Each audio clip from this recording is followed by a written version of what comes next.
Good afternoon, everyone. My name is Naureen Singh, and welcome to the Anti-Bullying Sikh Google Hangout.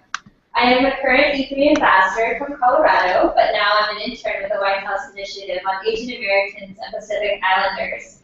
It is with great pleasure I welcome the speakers on this hangout today. Sitting next to me is Bessie Chan, who is the current advisor with the White House Initiative on AAPIs. Joining us from other locations, I am pleased to welcome Maulik Pancholy, who is on the President's Advisory Commission for AAPIs. He is also a film, television, and stage actor, who is widely known for playing the roles in 30 Rock, Weeds, Whitney, Sanjay and Craig, as well as the voice of Buljeet in the Disney animated series Phineas and Ferb. Lastly, Gurjot Kaur is joining us from online as well. She works with the Sikh Coalition as a staff attorney. She provides direct legal services to victims of hate crimes, employment discrimination, bias-based school bullying, and other forms of discrimination. Today, this call strives to shed light on bullying, which is an issue that is so pertinent to the Sikh American community. We will first hear from each of the speakers today on a different aspect of bullying, as well as the resources the federal government provides if you're being bullied at your school. Then we'll be having a live Q&A session, so you can tweet your questions to @WhiteHouseAAPI and use the hashtag AAPIStrong during the course of this hangout. That being said, let's welcome our first speaker, Bessie Chan. Hi everyone, welcome and thank you for joining us for our Anti-Bullying Google Hangout. So for those of you who are hearing about the White House Initiative on Asian Americans and Pacific Islanders for the first time, I want to give you some background. Our initiative was reestablished by President Obama in 2009, and our mission is to improve the quality of life and opportunities for Asian Americans and Pacific Islanders, called APIs, through increased access to and participation in federal programs where our community is currently underserved. To put it simply, we want to make sure that no matter who you are, no matter where you come from, and no matter what you look like, America forever remains a place where you can make it if you try. So as part of our work, last summer we launched a new youth engagement program, the E3 Ambassadors Program, at our annual White House AAPI Forum in Washington, D.C. And through this program, we're working with young leaders like Naureen to educate, engage, and empower their campuses and communities around 4 issue areas, and those are education, mental health, public service, and immigration. As part of the program, we've also hosted a series of young leaders dialogues focused on each of the issues, and those are available for viewing on our YouTube page, White House AAPI. Also through the program, our E3 ambassadors across the country are working on capstone projects focused on these 4 issue areas. And today, we have Naureen here for her capstone project, this Google Hangout, so we're really excited to be here. And for those of you who are interested in getting involved, we'll actually be relaunching the E3 Ambassadors Program on July 9th at our annual White House AAPI Youth Forum. And we'll be selecting a new class of E3 ambassadors to serve from 2015 to 2016. So stay tuned. Awesome, thank you so much. So at this point, we'll be focusing on our first speaker, Gurjot Kaur, who has come from the Sikh Coalition. The White House API Commission for hosting this very important event. So the Sikh Coalition is a community-based organization, and we help Sikhs who face discrimination, so whether that's in the workplace or in the school. And we were actually founded on the night of 9/11 to address hate crimes and violence faced by our community as a result of 9/11 backlash. You know, at that time, we realized that there really wasn't a large-scale national effort to address the civil rights concerns of the Sikh community. So a few years later, around 2006, we were surveying members of the Sikh community in New York City because we really wanted to better understand the issues that our children face. So we knew that adults face discrimination, but how is 9/11 affecting our school children? So we did surveys in New York City, and then after a few years after, we did surveys across the country. And the results were shocking. We were horrified to find out that over 50% of Sikh school children report being bullied because of the fact that they're Sikh. And 67% of turbaned Sikh school children report being bullied because of their articles of faith.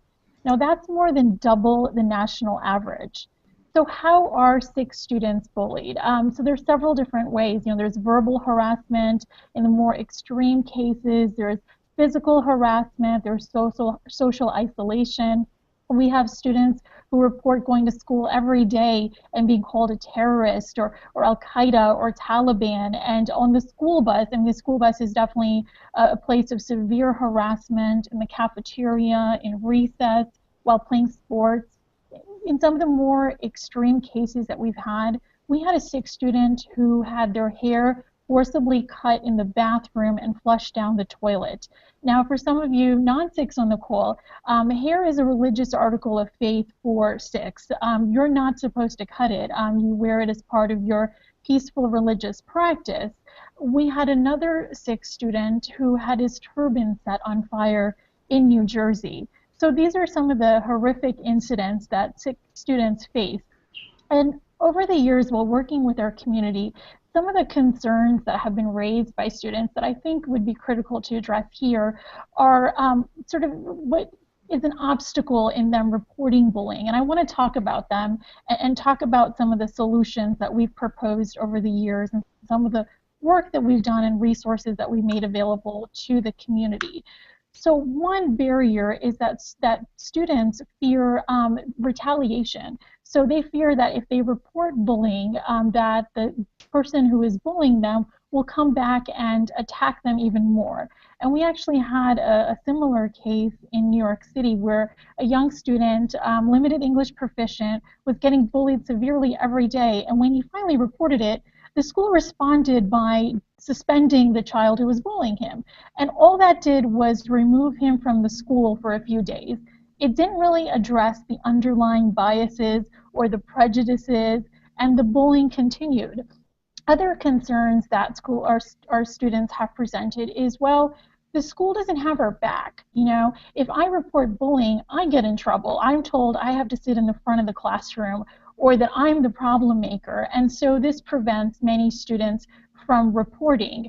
So these are some of the issues, and specifically for the Sikh community, one of the unique issues is that Sikhism is not taught in the social studies standards of many school districts across the country. So many students and teachers, they have no idea who Sikhs are, the Sikh immigration roles and history in our country, and so that prevents an obstacle. If we've had students say, well, our principal, they don't understand why it was such a big deal that somebody ripped off my turban at school. They don't understand the religious significance. They don't know that for a Sikh to be without their turban in public is akin to being naked. So those are some of the concerns that have been raised over the years.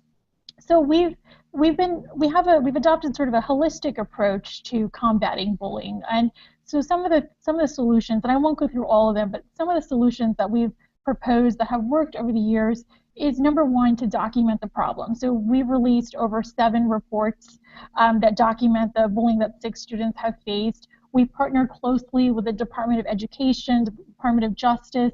Just recently, last month, the Fresno School District, which has a large population of Sikh students, released the first Who Are the Sikhs video that it's using in its education curriculums. We've used the courts to protect the rights of Sikh students. We filed the first lawsuit in New York City to protect a Sikh student who was facing bullying, and the school was not meeting its civil rights obligations to protect him. We filed complaints with the Department of Justice, and we've pushed for Sikhism to be taught or be included in the social studies standards of New Jersey, New York, and Texas. So these are some of the efforts that we're taking. And finally, I'll conclude with, we've also created a multitude of resources that are available for parents, for educators, for Sikh students. It's not your responsibility alone to teach Sikhism or to have to defend yourself. And I'll end with, sometimes kids are afraid, I'll be a snitch. People will see me as a snitch if I complain about bullying. But you're not a snitch, you're an activist. You're fighting prejudice on a basic level. That makes you a civil rights activist. So by empowering our youth, hopefully we can take measures to fix some of those concerns and really take on bullying. Thank you.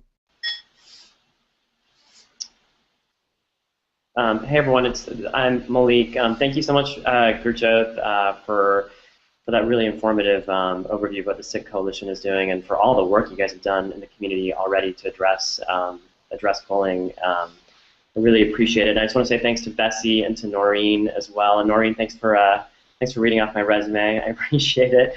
Hopefully some of you know me from some of my acting work, but what you might not know is that I'm also a member of the President's Advisory Commission on Asian Americans and Pacific Islanders because I'm very passionate about public service, and I think it's really important to give back.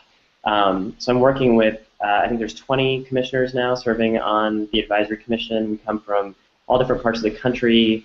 We all have very different areas of expertise, but we all come together around a common cause. And Bessie already mentioned this, but when the President reinstated the Advisory Commission along with the White House Initiative on Asian Americans and Pacific Islanders in 2009, he gave us a very clear task. And I'm just going to repeat it again, but that task is to make sure that no matter who you are, no matter where you come from, no matter what you look like, America forever remains the place where you can make it if you try. And we take that very seriously. And to that end, myself and my fellow commissioners, we work very closely with people like Bessie at the White House Initiative, and also with our regional networks, really with the sole focus of improving the quality of lives of Asian Americans and Pacific Islanders in this country. So the reason that I'm on this call today is I feel really passionate about bullying and bullying prevention. For me, I often felt really different, really isolated, sometimes really vulnerable as a kid when I was growing up. I was really small for my age. I was often the only Indian person in some of my classes. As I got older, I was struggling with my sexuality, and even though I didn't even know how to define it, I knew that it was something that made other kids call me names. It made kids talk behind my back about me, and I often felt really vulnerable. So for me, it's really important that we're creating a safe space in our schools where kids can get access to the education that they deserve without feeling vulnerable or without feeling threatened. And the thing is, we can't do it alone. We need everyone's help. So I think today we have quite a big turnout on this Google Hangout. So I want to make an appeal to all of you on the Hangout to help us in making sure that students, young leaders, parents, other members of your community, people on your college campuses possibly, are aware of the resources that are available in the federal government to combat bullying. So I want to give you a little bit of background on why bullying matters to our communities. I think Gurjot's already touched on this a lot, but there was a study that came out recently that said that kids who are bullied by their peers, often suffer even worse long-term mental health outcomes than those kids that are maltreated by adults in early life. So there's something about being bullied by your peers that can have really disastrous effects on your mental health. Students who are involved in bullying are more likely to have challenges in school. They're more likely to abuse drugs and alcohol. They're more likely to have physical health issues, and they're more likely to have mental health issues. And we also know that bullying in the Asian American and Pacific Islander community presents very unique circumstances with regards to religious issues, cultural issues, and language issues. So, I mean, Gurjot talked a lot about what's been happening post 9/11 in the Sikh community. Some of you might remember that in 2009, in a South Philadelphia high school, almost 30 Asian American students were attacked. So we know that there's an issue in the community, and we know that we could be doing a better job about addressing it.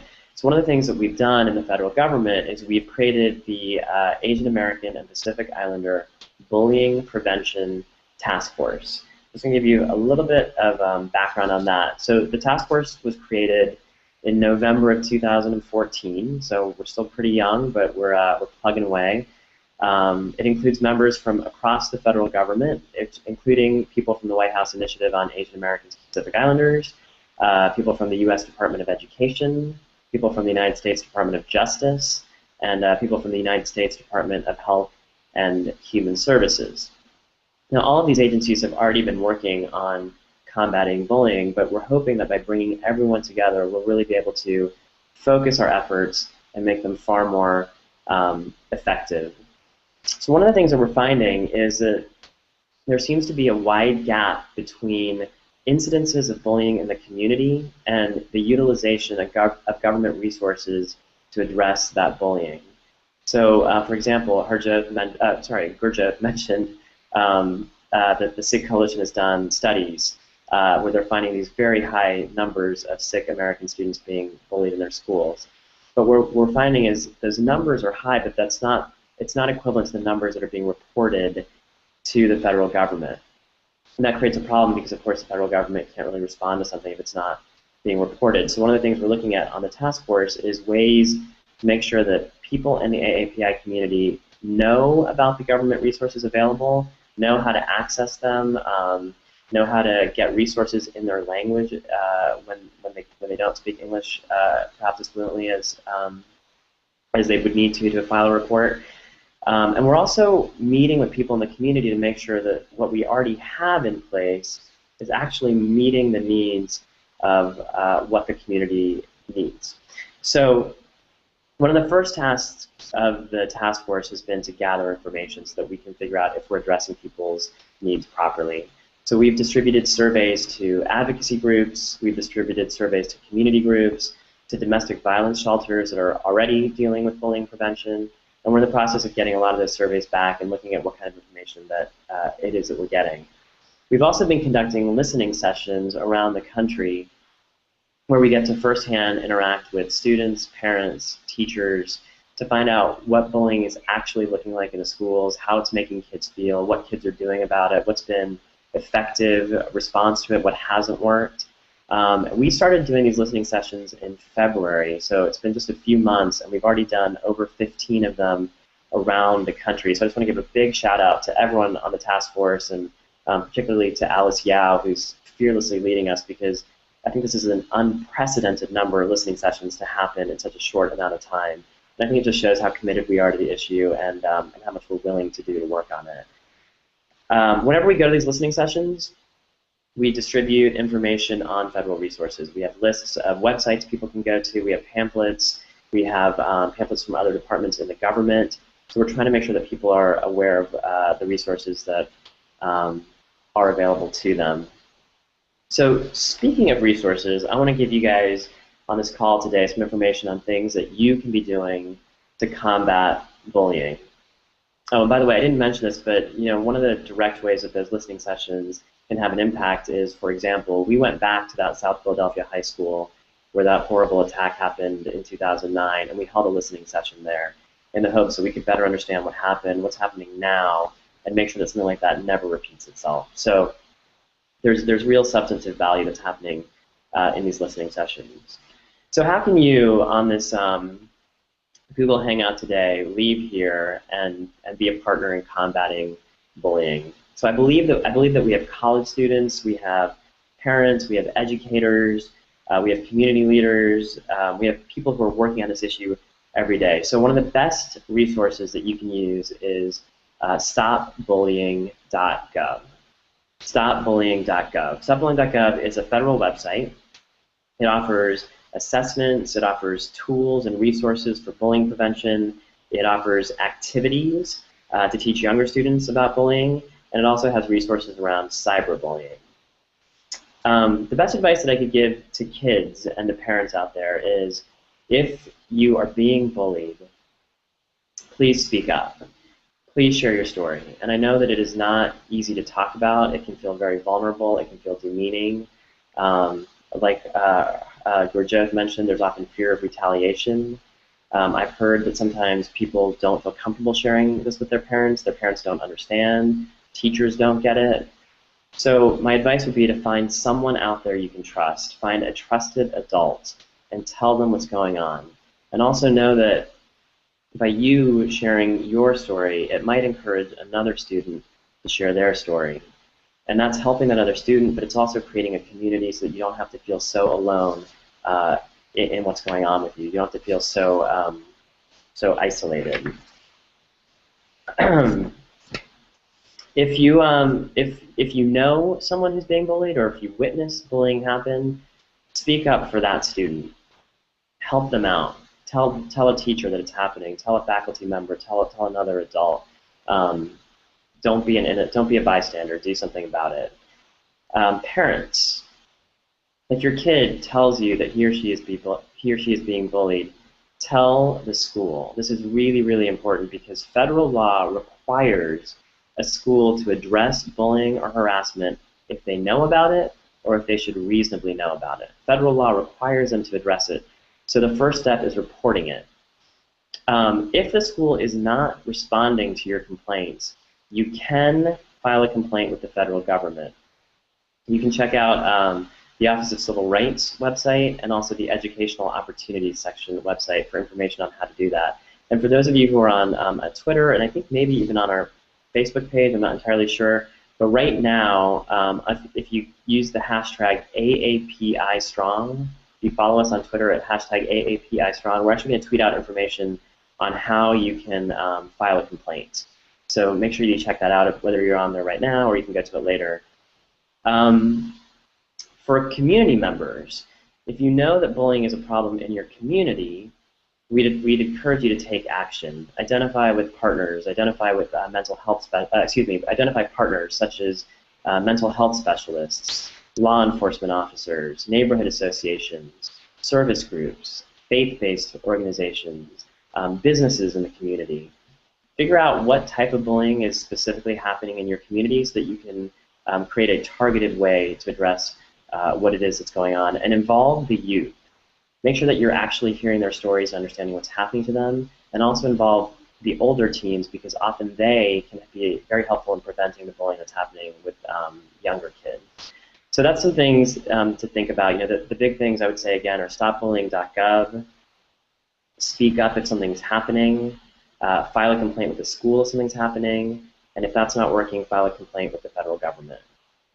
So that's a little bit in a nutshell about what I want to talk about today. I also wanted to let you guys know that I'm working closely with the White House Initiative on developing a public awareness campaign around bullying in the AAPI community. So we're looking at creating PSA videos and Twitter hashtags and printed material and language resources, whatever we can do to keep this discussion alive in our communities and put an end to bullying. So I've been talking to you guys forever. I apologize. I hope you're still with me. But now it's your turn. I'm going to just give you a little information on this, and I think someone else is going to take over. But again, I think we have people of such diverse backgrounds on this Google Hangout, and it's such a rare gift because you also have the ears of people from the federal government who are really here to listen to you today. So we want to hear from you.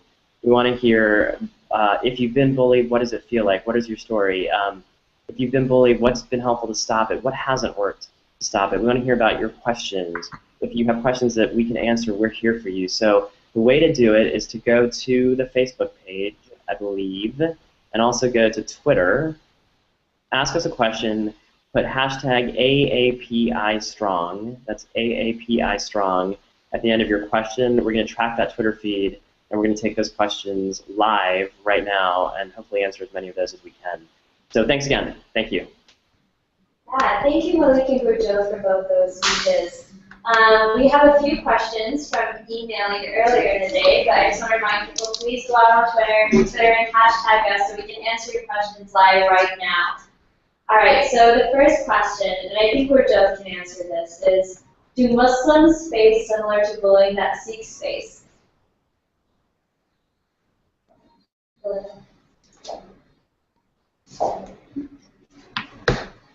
second.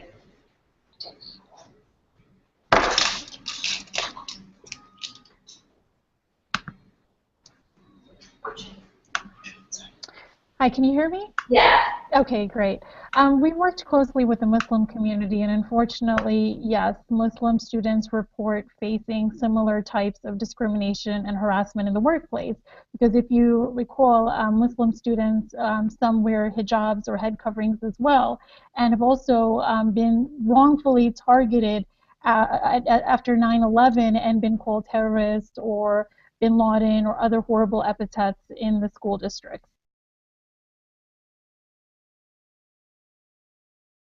Awesome, thank you so much. And our next question is, if you are a student who is being bullied at school, should you go to the teachers first or administrators first regarding that incident? So as Maulik said so eloquently, sometimes bullying is very difficult to talk about, and sometimes it's important to go and speak to an adult that you trust. So that might be your teacher, but it's also important to remember that under federal laws, state laws, under a school's anti-bullying policies, schools are not responsible for protecting you unless they know about what's going on. So review your school's anti-bullying policy. Make sure you understand it. If you don't understand it, if English, for instance, is not your first language, request a copy in the language that you prefer or understand, and make sure you provide a copy of that anti-bullying policy to your parents as well in a language that they understand. And all of these resources you can request from your school. And if they're not providing them to you, then reach out to one of us, because that may be a problem. Awesome. Thank you. So our next question is, what more can be done to stop bullying from the federal government side, if there's anything? I think the most important thing for us is to be out there and to hear people's stories, because our office is right here in DC, but we want to make sure that as we're hosting these listening sessions that we have people present from our offices, from the commission, and from the task force, and other community-based organizations that are working to address bullying, and that we'll just listen to the stories that we share and figuring out how we work together to address bullying. Absolutely. So our next question is actually from Twitter, and it's come from user Sean Paul 2036, and his question is there a way to measure the data on the bullying of Sikh kids to see if awareness is having a positive impact?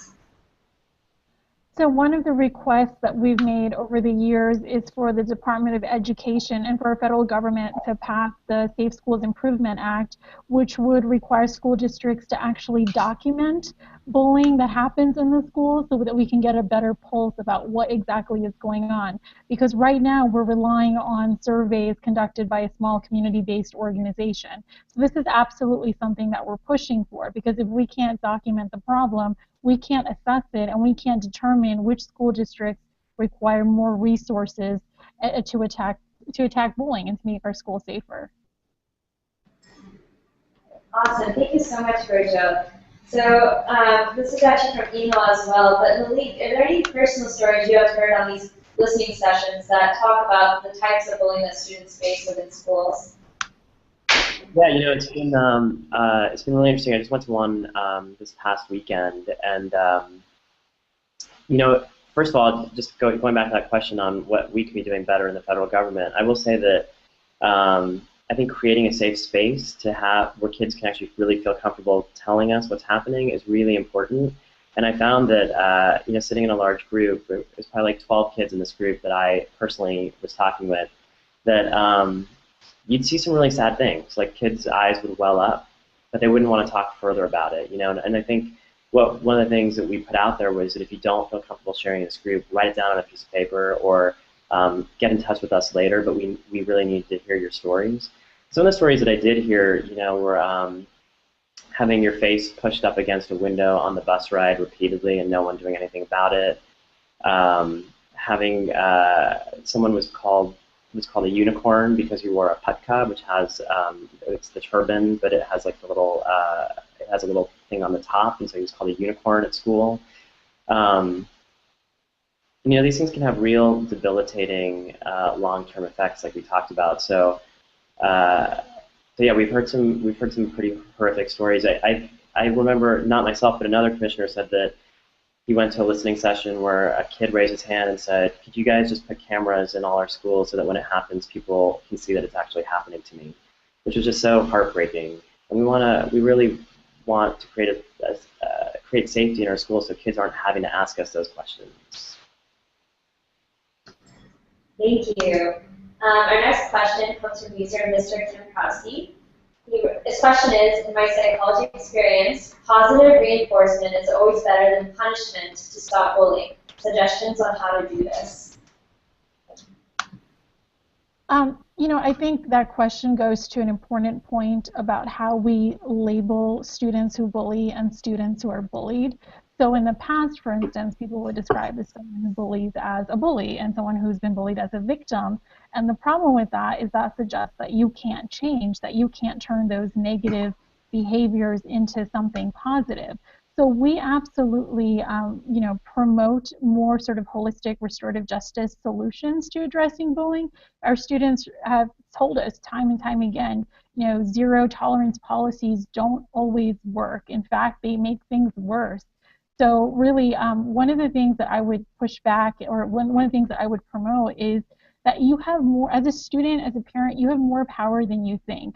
If you have an idea that you'd like to try in your school, maybe an art club, a group, a youth empowerment program, anything, go ahead and push it. Go ahead and approach your school and think of solutions. Become a peer mentor. So those are all different avenues that we can take together to sort of push those positive behaviors and take away some of the negative ones.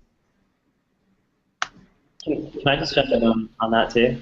I just want to say too that at this listening session I was at on Saturday, one of the kids said that his brother, which you always wonder if it's actually his brother or if it's him, but he said that his brother got made fun of for not cutting his hair and eating vegetarian food, and I said, well, what happened? Did it get resolved? And he said, yeah, I explained to my friend that the reason my brother doesn't cut his hair because God wanted him to be in his natural state, and the reason he eats vegetarian food because of respecting life. And he said that actually stopped the harassment, which is sort of astounding if you think about it. And I think to Gurjot's what she was saying, that I think education is a key component in this, and as opposed to punishing kids who are bullying, making sure that they understand what the effects of what they're doing, and also like why there's a difference between people, and that difference is okay, and that we can celebrate it. Is actually, I think it's really important. I know in the LGBT community, one of the things that's been really effective in schools is gay-straight alliances, which is not, by definition, by the name of it, it's bringing two different types of students together so that they understand each other better. So it's not about punishing and separating, it's about educating and bringing together. We're going to take our last Twitter question for today. It comes from user Yusuf Al-Saber, and his question is, recently a video of a Sikh boy was insulting their bully on the school bus was getting attention. What are your thoughts on this? So that video took place near the Atlanta region, where we had a case, our first actually Department of Justice school settlement on behalf of a Sikh student who was bullied. And what was really, first it was very sad to see that boy go through those experiences, which are replicated unfortunately on school buses, those yellow boxes of torture on wheels across the country.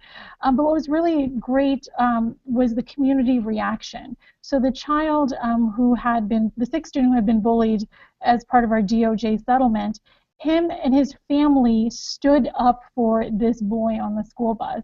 So they wrote op-eds, they went to school district meetings, and they said, look, this is bias-based harassment. He's being targeted because he's a Sikh. This isn't just boys being boys. This isn't a rite of passage. This could be a potential civil rights violation. And if adults face this kind of prejudice on the streets, of course, students face this kind of prejudice in the school district. So it's really, really important that schools take this seriously. And it was really great to see the community step up and support this young boy. Absolutely. Actually, we'll take one more last question. It's coming from a Twitter follower. The question is, how can parents be proactive in helping create an environment that really helps against preventing anti-Sikh bullying? Actually, let me reword that one more time, sorry. How can parents be proactive in helping create an environment where anti-Sikh bullying won't happen in the first place? So one of the most important things that a parent can do is partner with the school district. We always tell parents, look, you're in this together with the school district. Not all school districts are bad. Many are trying very hard to end school bullying. But it's also important not to leave everything in the hands of the school district. So after you file a complaint, don't just assume things are being taken care of. Follow up, be proactive, and especially in the case of Sikhs, where Sikhism just isn't taught in schools and nobody knows why you wear a turban, asked to do a Sikh awareness presentation. Like Maulik said, education is so critical, and so many students report, once we did that one Sikh awareness presentation in our schools, they learned why I maintain these articles of faith. They learned that I wear a turban because I believe in equality, and that's what that turban stands for. It really did make a difference. So it's important that parents partner with schools to help their children. Great, thank you. So at this time, that ends our Q&A.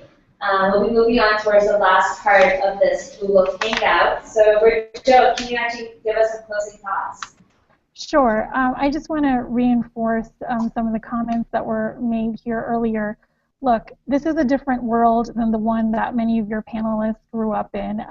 Bullying is not a rite of passage. So it could be a civil rights violation, and your schools have a duty to protect you, and your parents have a duty to protect you. We want you to know that you have the power to seek out all the available resources that are out there. Again, people are scared to use community-based organizations like ours because they're like, well, I just got, called a terrorist at school. Is that really a big deal? Do I really need to go to a lawyer? But that's what we're here for. In our Georgia case, one student stood up. He called us after he had been attacked, and he'd been bullied since elementary school. And his complaint led to a district-wide change that affected over 100,000 students. The school district, in working with the Department of Justice, agreed to change its policies. And this protects students from all backgrounds, so whether it's the AAPI community, the LGBTQ community, whether it's based on race or other religion. So this is how one complaint can really, really make a difference. And I just want to reiterate a story from my past. I used to be bullied, much like many other members of the API community, on the school bus. My dad would pick me up from the bus stop. He wears a turban, and I'd have to endure being called a raghead or spit on. And it was really horrifying. And I didn't know at the time that I could file a complaint, that the school district could actually have the responsibility to protect me. And fortunately, it didn't affect my education at the time, but it really had an effect. It had a traumatic effect. And I know that there's many Sikhs out there and many other students. The numbers are high. We know that you're suffering. We know that you're experiencing discrimination in the school district. But we want you to know that you're not here alone. We're here to help you. So please feel free to reach out to us whenever you can. And thank you so much for being here today and for listening to us. Thank you so much. Again, I just really want to stress the fact that the federal government is here for you. So if you have a question that we weren't able to answer today, feel free to tweet us at WHIAAPI and follow us on social media for further updates. Once again, thank you to the Sikh Coalition and Maulik Pancholy for joining us today. We're so glad that we've had you. And we look forward to staying in touch with everyone who attended this Google Hangout today. Thank you. Thank you.